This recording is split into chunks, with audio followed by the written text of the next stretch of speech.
नमस्कार, स्वागत है आप सभी का। मैं हूं आपके साथ कुमार कुणाल धीरज। इस वक्त की बड़ी खबर से शुरुआत करते हैं, जहां देश के कई राज्यों में कोहरे का कहर जारी है। दिल्ली और एनसीआर में घना कोहरा देखा गया और घने कोहरे का प्रकोप हुआ है। यह बड़ी खबर हम आपको बता रहे हैं, जहां देश के कई राज्यों में घने कोहरे के चलते लोगों का जीवन अस्त व्यस्त हो गया है। दिल्ली एनसीआर में घने कोहरे का प्रकोप देखने को मिल रहा है। ट्रेन और विमान सेवाएं प्रभावित हुई हैं। सड़कों पर गाड़ियां रेंगती हुई नजर आई हैं। यह बड़ी खबर हम आपको बता रहे हैं, जहां सड़कों पर यदि गौर फरमाया जाए तो गाड़ियां रेंगती हुई नजर आ रही हैं। घने कोहरे के चलते चाहे ट्रेन हो, चाहे प्लेन हो या फिर अन्य गाड़ियां जो सड़कों पर चलती हैं, सबका हाल बेहाल है। रेंगती हुई गाड़ियां नजर आ रही है। इसके चलते ट्रेन और विमान भी प्रभावित होते हुए नजर आ रहे हैं। तमाम ट्रेन विलंब से चल रही हैं, विमान सेवाएं प्रभावित हुई है। घने कोहरे का यह सितम जारी है। खासकर यदि बात करें दिल्ली और एनसीआर के इलाके में, तो दिल्ली और एनसीआर में आज घना कोहरा देखा गया और यह कोहरे का सितम अब भी जारी है। तो देश के कई राज्यों में वैसे तो कोहरे का कहर हो रहा है, लेकिन हम बात करें यदि दिल्ली एनसीआर की, तो दिल्ली एनसीआर भी कोहरे की चादर में ढकती हुई नजर आई है। यदि बात अहले सुबह से ही जब भी लोग घर से बाहर निकल रहे हैं, वो ऐसी स्थिति में हैं कि एक हाथ दूर भी किसी को कुछ नजर नहीं आ रहा है। ऐसे में तमाम ट्रेन और प्लेन्स तो खैर स्वाभाविक सी बात है, उनके टाइमिंग्स को लेकर, शेड्यूल को लेकर के काफी वो सब प्रभावित हुए हैं। जो लोग रोजमर्रा की जिंदगी में दफ्तर आना जाना कर रहे हैं, उन्हें भी काफी दिक्कतों का सामना करना पड़ रहा है। घर से काफी पहले निकलना पड़ रहा है, लेकिन उसके बावजूद रास्ते में भयंकर जाम का भी सामना करना पड़ रहा है। गाड़ियां रेंगती हुई नजर आ रही है। दिल्ली और एनसीआर घने कोहरे से प्रभावित होता नजर आ रहा है। तो कोहरे का कहर हम आपको बता दें, एक तो जबरदस्त ठंड, ऊपर से घने कोहरे का कहर। दिल्ली और एनसीआर वासियों को काफी मुश्किलों का सामना करना पड़ रहा है। कई राज्यों में वैसे कोहरे का कहर देखने को मिल रहा है और ऐसे में यदि बात की जाए ट्रेन्स की या एरोप्लेन की या फिर गाड़ियों की, सभी इससे प्रभावित होती हुई नजर आ रही है। लोग काफी धीरे धीरे बढ़ पा रहे हैं सड़क पर, और यदि बात की जाए विमान की, तो वो तो अपने शेड्यूल से ही काफी पीछे चलती हुई नजर आ रही है। सेम हालत ट्रेन्स की भी है।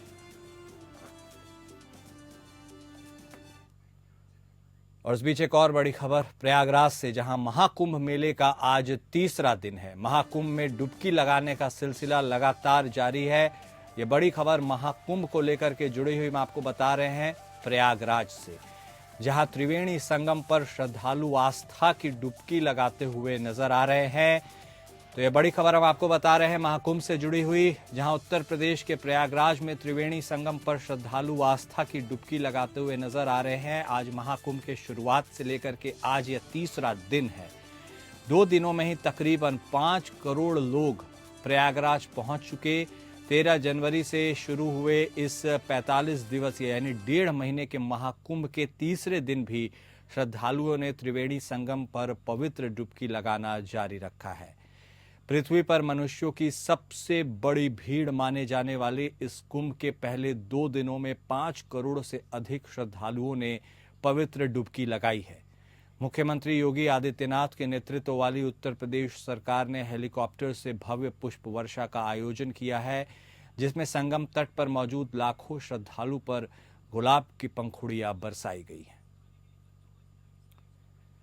तो महाकुंभ मेले का आज तीसरा दिन, और क्या सुबह क्या शाम लगातार श्रद्धालु डुबकी लगाते हुए नजर आ रहे हैं।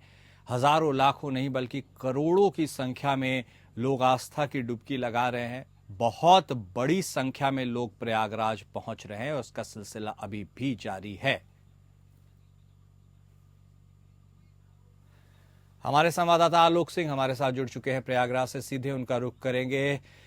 जी आलोक, तो जिस तरह से खैर आगाज हो गया है, आज तीसरा दिन है और यदि श्रद्धालुओं के उत्साह की बात की जाए तो वो थमने का नाम नहीं ले रहा। करोड़ों की संख्या में श्रद्धालुओं ने वहां स्नान किया है। कैसा कुछ मंजर आपको नजर आ रहा है? आज तीसरा दिन है, क्या माहौल है, क्या कुछ तैयारियां हैं और श्रद्धालुओं में कैसा जोश है? आलोक। देखिए, सनातन धर्म के सबसे बड़े आध्यात्मिक धार्मिक मेले 2025 कुंभ में 5 करोड़ से अधिक श्रद्धालुओं ने आस्था की डुबकी लगाई है। गंगा, जमुना और अदृश्य सरस्वती की त्रिवेणी संगम पर जैसे श्रद्धालुओं का जन सैलाब उमड़ा है और आप अंदाजा लगा सकते हैं कि योगी सरकार ने जो भव्य दिव्य अलौकिक कुंभ का वादा किया था उसको पूरा किया है।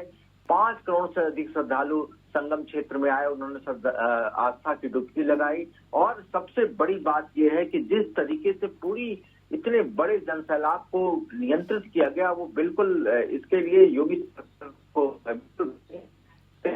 बिल्कुल ये मानना पड़ेगा कि जिस तरीके का एक प्रबंध किया गया और कहीं पर भी कोई वाहन नहीं चलने दिए गए, सिर्फ और सिर्फ श्रद्धालुओं को आने की अनुमति दी गई और सारे के सारे वाहन प्रतिबंधित किए गए। तो ये बिल्कुल जो भीड़ को कंट्रोल करने का बहुत ही जबरदस्त उत्साह रहा, बहुत ही जबरदस्त कार्य रहा पुलिस का।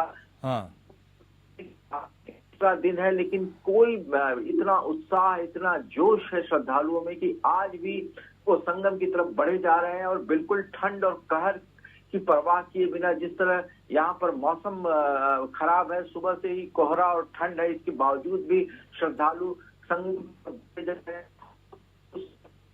उस दृश्य को देखने के लिए परेशान है।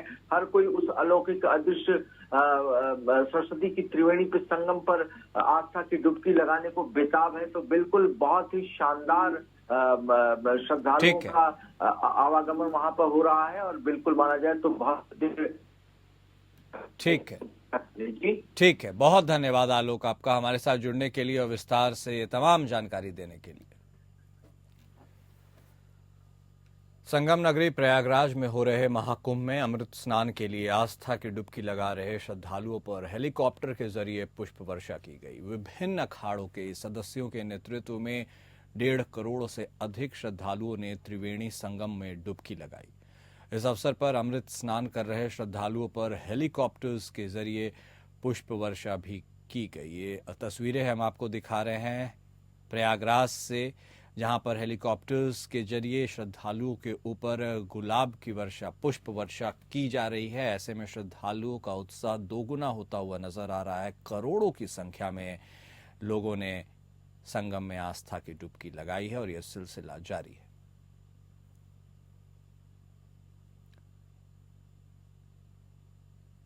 प्रयागराज में महाकुंभ के अवसर पर लोगों का पहुंचना लगातार जारी है। हर रोज कई श्रद्धालु पहुंचते हुए नजर आ रहे हैं। अहले सुबह से ही वह संगम में स्नान करते हुए नजर आ रहे हैं, अपने पाप को धोने की चेष्टा करते हुए नजर आ रहे हैं।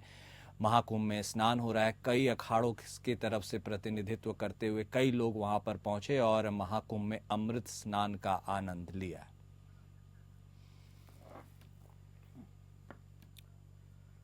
बहराइच के जिलाधिकारी मोनिका रानी ने सामुदायिक स्वास्थ्य केंद्र महसी का औचक निरीक्षण किया। चिकित्सकों और स्टाफ की उपलब्धता, दवाओं की उपलब्धता, भवन परिसर की साफ सफाई, औषधि वितरण काउंटर, ओपीडी, इमरजेंसी वार्ड में प्रबंधन की स्थिति और उसे बेहतर न पाए जाने पर नाराजगी जताते हुए सीएचसी अधीक्षक डॉक्टर आशीष वर्मा को उन्होंने फटकार लगाई है। वह साफ सफाई देते हुए, उस पर ध्यान रखते हुए, इन चीज़ों का हिसाब से हर चीज़ों को एक तरह से सुनियोजित तरीके से करने के लिए साफ स्पष्ट दिशा निर्देश उन्हें दिए गए हैं। निरीक्षण के दौरान काफ़ी भीड़ पाए जाने और मरीजों और तीमारदारों के लिए बैठने की व्यवस्था न होने और वाटर कूलर खराब पाए जाने पर डीएम ने नाराजगी भी जताई है।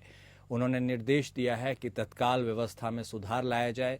चिकित्सालय आने वाले मरीजों और तीमारदारों के बैठने के लिए समुचित प्रबंध किए जाए और वाटर कूलर को ठीक कराया जाए।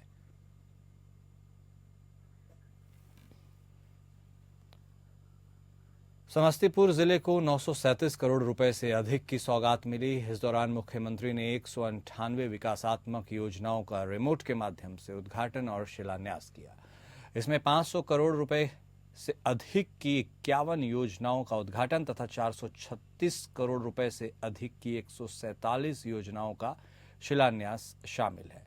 प्रगति यात्रा के क्रम में मुख्यमंत्री ने समस्तीपुर जिला के उजियारपुर प्रखंड के रायपुर गांव में 100 शैया वाले डॉक्टर भीमराव अंबेडकर राजकीय कल्याण छात्रावास के शिलापट का अनावरण कर उद्घाटन किया।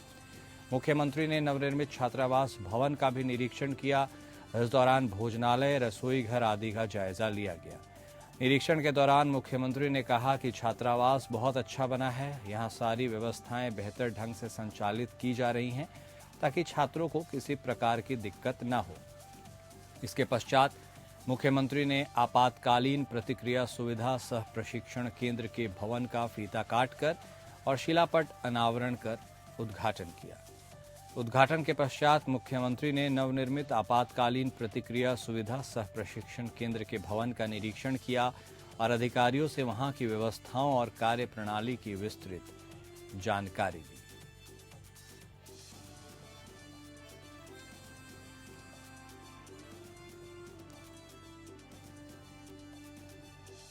तो समस्तीपुर को सौगात देते हुए मुख्यमंत्री नीतीश कुमार नजर आए। रोसड़ा नगर परिषद में बाईपास के निर्माण का भी उन्होंने वादा किया है। बलान नदी के गाद को उहाड़ी कराया जाएगा, इस बाबत भी उन्होंने यह बात लोगों को बताई है।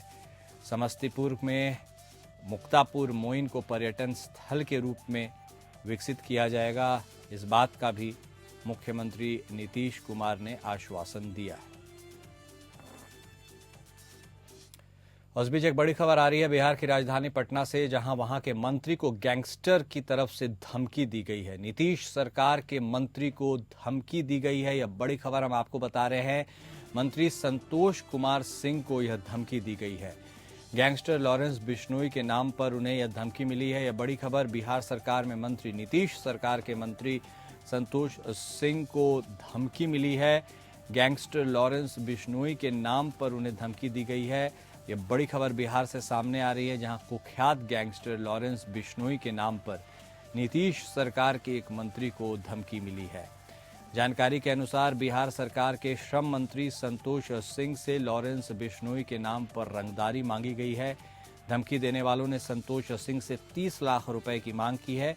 वहीं रकम नहीं देने पर अंजाम भुगतने के लिए तैयार रहने के लिए कहा है। तो ये बड़ी खबर बिहार से हम आपको बता रहे हैं, जहां बिहार सरकार में मंत्री संतोष सिंह को ही धमकी मिली है और उन्हें धमकी किसी और ने नहीं बल्कि कुख्यात गैंगस्टर लॉरेंस बिश्नोई के नाम पर दी गई है। 30 लाख रुपए की रकम की उनसे मांग की गई है। यह बड़ी खबर बिहार की राजधानी पटना से। इसके साथ ही धमकी देने वाले ने यह भी कहा है कि जिस तरह से बाबा सिद्दीकी की हत्या हुई है, पैसा नहीं दिया गया था, उसी तरह का अंजाम भुगतने को तैयार रहें। वहीं लॉरेंस बिश्नोई के नाम पर धमकी मिलने के बाद मंत्री संतोष सिंह ने बिहार के डीजीपी से पूरे मामले की शिकायत की है। डीजीपी ने शिकायत मिलने के बाद पूरे मामले में कार्रवाई की बात कही है और धमकी देने वाले के फोन नंबर्स की भी जांच की जा रही है। बता दें कि इससे पहले बिहार के पूर्णिया से सांसद पप्पू यादव को भी लॉरेंस बिश्नोई के नाम पर धमकी देने का मामला सामने आया था और मंत्री संतोष कुमार को भी जिस नंबर से धमकी भरा फोन आ रहा है वो नंबर देश के बाहर का है। हमारे साथ हमारे संवाददाता मोहम्मद दानिश फोन लाइन पर जुड़ चुके हैं, उनका रुख करेंगे, उनसे बातचीत करेंगे। जी दानिश, तो अब जिस तरह से धमकी देने का सिलसिला शुरू हुआ है, चाहे यूपी के मुख्यमंत्री योगी आदित्यनाथ हो, पूर्णिया के सांसद पप्पू यादव और अब वहां बिहार सरकार में मंत्री संतोष कुमार, और उसमें सब एक ही कड़ी कॉमन है कि सब गैंगस्टर लॉरेंस बिश्नोई के नाम पर ही धमकी देते हैं। तो क्या अब ये फैशन बन गया है, एक प्रचलन चल गया है, या फिर इसकी सीरियसनेस को समझते हुए अब आगे की क्या कुछ कार्रवाई कर रही है पुलिस? पूरा मामला क्या है? अभी तक तो जो डीजीपी को कंप्लेन करने का अभी तक ये पता नहीं चला कि ये रियल लॉरेंस बिश्नोई है या उसके नाम पर कोई और कॉल किया है या मैसेज किया है मंत्री संतोष सिंह को। इसकी सूचना बिहार के डीजीपी को दे दिया गया, वो खुद से ही इसकी जांच कर रहे हैं और अभी उस पूरे खबर पर वो नजर भी बनाए हुए हैं कि ये घटना, ये जो धमकी दिया है ये कौन है, इसका मेन मकसद सिर्फ अपने नाम को फेमस करना है या ये सही में ये इस तरह की घटना ये अंजाम देता है। उसके बाद जो जानकारी है कि मंत्री जी को पहली बार जब कॉल किया गया तो उसके बाद उन्होंने उस कॉल को फिर उठाना बंद कर दिया। उसको लगातार 4 से 5 बार कॉल किया गया और उसके बाद जो है उसकी गाड़ी का जो डिटेल्स है, मंत्री का जो पर्सनल गाड़ी है, जो सरकारी गाड़ी नहीं, पर्सनल गाड़ी का जो डिटेल्स है, वो भी डिटेल्स जो है लॉरेंस बिश्नोई के नाम पर जो भी धमकी दिए हैं वो सही डिटेल्स बताए। चलिए ठीक है, आप नजर रखिएगा, अब पुलिस क्या कुछ तफ्तीश कर बताती है इसकी जानकारी हम आपसे बाद मिलेंगे। फिलहाल आपका शुक्रिया दानिश। तो हमारे संवाददाता मोहम्मद दानिश साफ तौर पर बता रहे थे कि देखिए, इस बार लॉरेंस बिश्नोई के नाम से धमकी तो मिली है, लेकिन इसके साथ ही मंत्री के जो प्राइवेट गाड़ी है, उनकी खुद की पर्सनल कार है, उसकी भी डिटेल्स को उनके साथ साझा किया गया है संभवतः, और वो बिल्कुल सही है। ऐसे में पूरी तैयारी के साथ मंत्री जी को फोन कर धमकी दी गई है। अब ऐसे में क्या वाकई में लॉरेंस बिश्नोई के गैंग से जुड़ा हुआ कोई सदस्य है, या फिर जिस तरह से यह प्रचलन बनता हुआ आ रहा है कि उसके नाम पर अन्य लोग अब उगाही करने को आगे बढ़े हैं, ऐसे में अब देखना दिलचस्प होगा कि पुलिस इस मामले का कब तक पटाक्षेप करती है। वहीं पटना में ट्रैफिक पुलिस का नया लोगो लॉन्च हुआ है। ट्रैफिक एडीजी सुधांशु कुमार और ट्रैफिक एसपी अपराजिता लोहान ने लोगो लॉन्च किया है। अब यातायात के बैरिकेडिंग होर्डिंग्स पर सफेद और ब्लू रंग देखने को मिलेगा। 26 जनवरी से शहर में ट्रैफिक व्यवस्था बदली रहेगी। 54 नाकों पर महिला पुलिस कर्मियों की तैनाती की जाएगी। ये चेक पोस्ट पूरी तरह से महिला कर्मियों के जिम्मे रहेगा। इनमें से 32 चेक पोस्ट ऐसे हैं जहां मूलभूत सुविधाएं हैं, बाकी में ऐसी कोई भी सुविधाएं नहीं है। चेकपोस्ट पर करीब 60 महिला पुलिस पदाधिकारी और 250 से अधिक कर्मी तैनात किए गए हैं। ट्रैफिक पुलिस के लिए इस्तेमाल होने वाली डॉल्फिन गाड़ियां भी महिला पुलिसकर्मी ही चलाएंगी। पहली बार यातायात विभाग की ओर से 26 जनवरी को राज्य स्तरीय कार्यक्रम में एक झांकी निकाली जाएगी, जिसमें महिला सशक्तिकरण की झलक देखने को मिलेगी। ट्रैफिक एडीजी सुधांशु कुमार ने बताया कि institute of road traffic education Faridabad से पटना सहित 4 जिलों में नेशनल हाईवे के करीब 750 किलोमीटर स्ट्रेच का सर्वे कराया गया। इसमें यह बात सामने आई है कि इन शहरों में सड़क इंजीनियरिंग और ट्रैफिक इंजीनियरिंग की कमी को दुरुस्त करना होगा। पटना के शहरी क्षेत्र का भी सर्वे शुरू कर दिया गया है ताकि समस्या को चिन्हित कर उसका समाधान निकाला जा सके।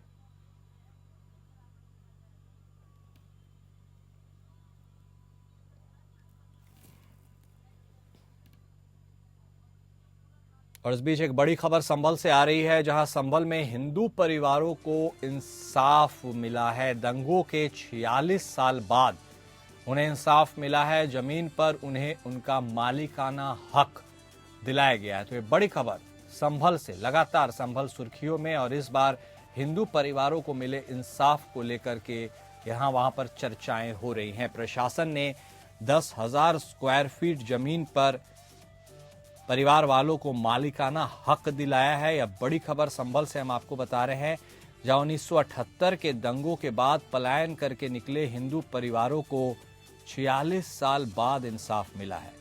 एसडीएम में उनकी 10,000 स्क्वायर फीट जमीन पर मालिकाना हक दिलाया है। दंगों के बाद से ही इस जमीन पर मुस्लिम परिवारों का कब्जा था। जब सीएम योगी ने विधानसभा में संभल दंगों का जिक्र किया तो पीड़ित परिवारों ने प्रशासन को शिकायती पत्र देकर जमीन पर मालिकाना हक पाने की गुहार लगाई थी। हमारे संवाददाता चरण सिंह हमारे साथ फोन लाइन पर जुड़ चुके हैं, उनसे बातचीत करेंगे। ये चरण, तो आखिरकार जो भी परिवार वाले आस लगाए बैठे थे, 46 सालों के बाद उनकी आस पूरी हुई है। यह अपने आप में बेहद अनूठी खबर है। इस पूरे मामले पर प्रकाश डालिए, और यह प्रकरण कहां का, किन परिवारों से जुड़ा हुआ और कहां तक पहुंचा है। जी, आपको बता दें 1978 का एक दंगा हुआ था, लेकिन संभल में दंगे और भी हुए थे। जो 1978 का दंगा था उसमें एक परिवार था, 2 भाई थे, जिसमें दंगा के समय एक भाई मारा गया था और एक भाई जो है पलायन कर गया था। साथ ही अब उनके जो बेटा है, उन्होंने एक शिकायत करी थी कि यहाँ एसडीएम से कि हमारा यहाँ पर 15 स्क्वायर फीट की जगह है, और उसको जो है 1500 स्क्वायर फीट जगह है, और जो है उसको लेकर जो है एसडीएम ने मौके पर पहुंचे और वहां पर जो है इसमें 10,000 स्क्वायर जगह जो है उन्होंने जो है कब्जा मुक्त कराई है, लेकिन 5,000 स्क्वायर फीट जगह अभी भी जो है उनके कब्जा मुक्त नहीं हुई है। साथ ही उन्होंने बताया कि जो प्रशासन है वो हमारे साथ अच्छा कार्य किया है, क्योंकि हम जब जाते थे तो ये लोग जो है हमें इस पर कब्जा नहीं लेने देते थे। साथ ही इस पर कि मुस्लिम समुदाय के लोगों ने इस पर जो है स्कूल बना रखा था। जी चलिए, बहुत धन्यवाद आपका चरण, हमारे साथ जुड़ने के लिए, बातचीत करने के लिए। इस बीच अगली बड़ी खबर देहरादून से, जहां बीजेपी आज अपना संकल्प पत्र जारी करेंगी। वहां के मुख्यमंत्री पुष्कर सिंह धामी बीजेपी निकाय चुनाव का संकल्प पत्र जारी करेंगे। तो ये बड़ी खबर उत्तराखंड में निकाय चुनाव से जुड़ी हुई हम आपको बता रहे हैं, जहां वहां पर मुख्यमंत्री पुष्कर सिंह धामी बीजेपी निकाय चुनाव का संकल्प पत्र जारी करेंगे। 11 नगर निगमों के लिए बनाए गए 11 घोषणा पत्र आज जारी किए जाएंगे। तो ये बड़ी खबर उत्तराखंड निकाय चुनाव से जुड़ी हुई, यहाँ प्रदेश महामंत्री आदित्य राम कोठारी भी इस अवसर पर मौजूद रहेंगे। प्रदेश के कैबिनेट मंत्री और विधायक भी इस अवसर पर मौजूद रहेंगे। तो प्रदेश में होने वाले निकाय चुनाव को लेकर के भारतीय जनता पार्टी पूरी तैयारियों में जुट चुकी है और भारतीय जनता पार्टी आज इस बाबत अपना संकल्प पत्र जारी करने वाली है। खुद वहां के मुख्यमंत्री पुष्कर सिंह धामी निकाय चुनाव का यह संकल्प पत्र जारी करेंगे।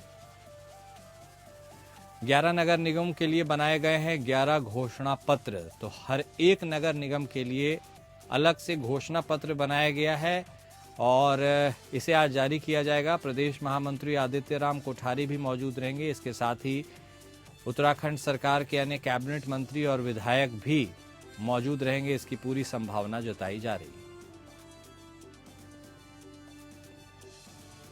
हमारे साथ हमारे संवाददाता सतीश कोठारी फोन लाइन पर जुड़ चुके हैं, उनसे बातचीत करेंगे। सतीश, तो उत्तराखंड वैसे तो अपने निकाय चुनाव के लिए अब बेसब्री से इंतजार कर, बहुत कम वक्त बचा है, लेकिन एक अलग सी अनूठी सी बात दिख रही है कि अब निकाय चुनाव के लिए घोषणा पत्र जारी हो गया। आमतौर पर लोकसभा और विधानसभा चुनाव में हम ऐसा देखते हैं, लेकिन अब निकाय चुनाव में भी उत्तराखंड में घोषणा पत्र जारी होना क्या कुछ है अभी तक इस पूरे मामले पर जो भी कुछ स्थिति है उसे साफ करे और कौन कौन इसमें मौजूद रहने वाला है?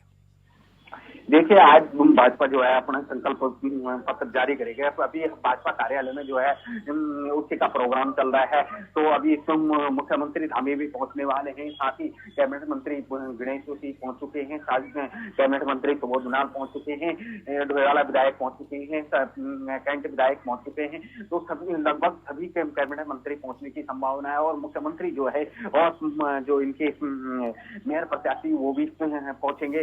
तो सभी धीरे धीरे पहुंच रहे हैं और लगभग 11 बजे तक जो है इनका संकल्प पत्र जारी हो जाएगा। जो निकाय चुनाव के लिए इन्होंने घोषणाएं करी हैं, क्या क्या मुद्दे रहेंगे, क्या रहेंगे, उनको लेकर जो है लगातार मंथन किया गया। फिर उसके बाद जो है आज घोषणा पत्र जारी किया जाएगा। जी ठीक है, बहुत धन्यवाद सतीश आपका हमारे साथ जुड़ने के लिए, बातचीत करने के लिए।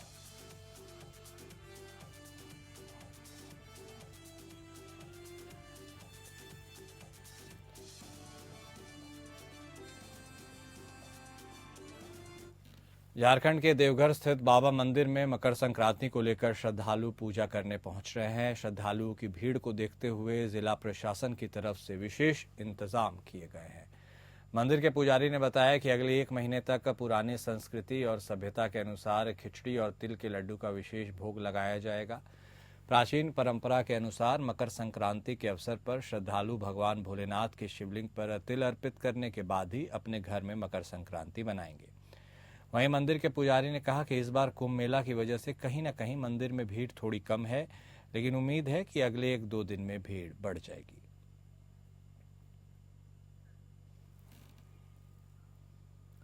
रांची पुलिस ने नशे के खिलाफ कार्रवाई करते हुए अफीम के फूल को पनपने नहीं दिया है। पुलिस ने दशम फॉल थाना क्षेत्र से एक व्यक्ति को गिरफ्तार किया है।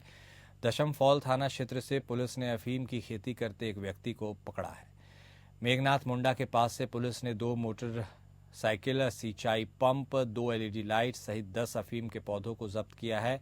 पुलिस अफीम की खेती के खिलाफ लगातार अभियान चला रही है। अब तक सैकड़ों एकड़ एरिया में लगे अफीम की खेती को नष्ट किया जा चुका है।